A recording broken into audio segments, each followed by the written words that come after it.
நீங்கள் பார்த்துக் கொண்டிருப்பது உங்கள் விஜய். எம்.எஸ். சுப்புலட்சுமி அம்மா பாடிய திரைப்படல் பாடல்களில் ஒரு உச்சத்தில் இருக்கிற பாட்டு காற்றினிலே வரும் கீதம். என்ன ஒரு காம்போசிஷன்! ஜௌன்புரி ராகம். ஜெசிகா அழகா பாட போறாது. ஏன்னா அந்த வார்த்தையுடைய அர்த்தம், அதில் கல்கி அவர்கள் பெயிண்ட் பண்ணின அந்த சீனை கொண்டு வந்தால் அந்த பாட்டு நிற்கும். ஜெசிகா கண்டிப்பாக அது பண்ணுவேன், நீங்கள் என்ஜாய் பண்ணுவீங்க, அது நம்புகிறேன். ஏன்னா ஜெசிகாவுக்கு கிளாசிக்கல் அலங்காரங்கள் மேலே அவ்வளவான பக்குவம் இல்லை, இருந்தாலும் பரவாயில்ல.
ஜெசிகா லுக்கிங் லவ்லி, ஒரு கல்ட் சாங் எடுத்திருக்கீங்க அண்ட் ப்ரெசென்ட் பண்ணியிருக்கீங்க இந்த மேடையில். எஸ்வி வெங்கட்ராமன் ஐயா அவர்களுடைய இசையமைப்பில் MS சுப்புலக்ஷ்மிமா பாடின ஒரு பியூட்டிஃபுல் சாங். ஸோ சாங்குக்கே ஐ திங்க் ஒரு big round of applause. And மறைஞ்சாலும் எங்களுடைய இதயங்களில் இன்னும் வாழ்ந்துட்டு இருக்கக்கூடிய MS சுப்புலக்ஷ்மி அம்மாவுக்கு ஒரு பிக் சல்யூட் இந்த நேரத்தில்.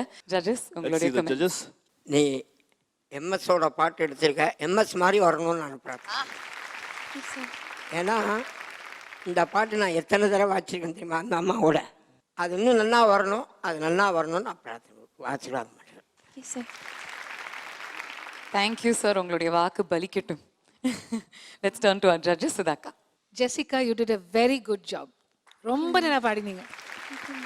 அதாவது ஒரு என்ன சொல்கிற, ஒரு ஃபினாமினல் சாங் இது. அவங்க ஒரு லெஜெண்ட் வந்து பாடி விட்டுட்டு போனதை வந்து நீங்கள் அதை எடுத்து திருப்பி உங்கள் முயற்சியில் உங்கள் பரிமாணத்தில் அதுக்கு என்னென்ன சேர்க்க முடியுமோ அதை சேர்த்து உங்கள் குரலில், ஏன்னா ஒவ்வொரு பாட்டும் ஒவ்வொரு குரலில் வந்து வேறு விதமாக ஒலிக்கும்.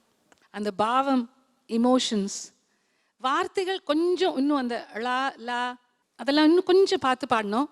அண்ட் அந்த ஃப்ளோ வந்து அந்த நதி மாதிரி அப்படி அழகாக வந்தது. 1945 வந்த ஒரு பாட்டுன்னு நினைக்கிறேன். அது இன்றைக்கும் 2014 எவர் க்ரீனாக இருக்குன்னு. உங்களை மாதிரி அடுத்த ஜெனரேஷன் பாடிகிட்டே இருக்கணும் அந்த பாடல்களை. Wish you the best of luck. Thank you சுதாக்கா, அழகான வார்த்தைகள். TN Seshagopalan sir. சங்கீதம்னு கேட்குறவங்க இந்த பாட்டை கேட்காம இருந்திருக்க முடியாது. அப்படி ஒரு பாட்டு, தைரியமாக அந்த பாட்டை காதலை ஏற்றுறதுங்கிறது ரொம்ப கஷ்டம். அவ்வளோ சாதாரண விஷயம் இல்லை. இந்த குழந்தை ரொம்ப ஒரு ஃபீலிங்கோட, பாவத்தோட, அந்த தன்னால் முடிஞ்ச அளவுக்கு எவ்வளவு பண்ண முடியுமோ அவள் வயசுக்கு பாடியிருக்கா. அண்ணா சொன்ன மாதிரி அவங்கள MS அம்மாவை மனசில் நினச்சிட்டு பக்தியோட சங்கீதத்தில் நீங்கள் உழைச்சிங்கன்னா உங்களுக்கும் ஒரு நல்ல சிறந்த இடம் கிடைக்கும் என்பதில் சந்தேகமே இல்லை. All the best. சுதாக்கா, உங்களுக்கு இந்த பாட்டு ரொம்ப பிடிக்கும்னு எங்களுக்கு தெரியும். So few lines for us. பட்டமரங்கள் தளிர்க்கும் கீதம், பண்ணொலி கொஞ்சிடும் கீதம். பட்டமரங்கள் தளிர்க்கும் கீதம், பண்ணொலி கொஞ்சிடும் கீதம். காட்டு விளங்கும் கேட்டே மயங்கும் மதுரமோகன கீதம். நெஞ்சினில் இன்ப கனலை எழுப்பி நினைவளிக்கும் கீதம். காற்றினில் வரும் கீதம். I'm sure it's a very important day in your life. ஒரு லெஜெண்டோட பாட்டு இன்னொரு லெஜெண்டோட சேர்ந்து மேடையில் பாடியிருக்கீங்க. உலகம் முழுக்க போகுது. ஹாப்பி? ஓகே, ஸோ ஜெசிகா, இதே மாதிரி இன்னும் வர 2 சுற்றுக்கள்ல கலக்கணும். Alright, good luck to you.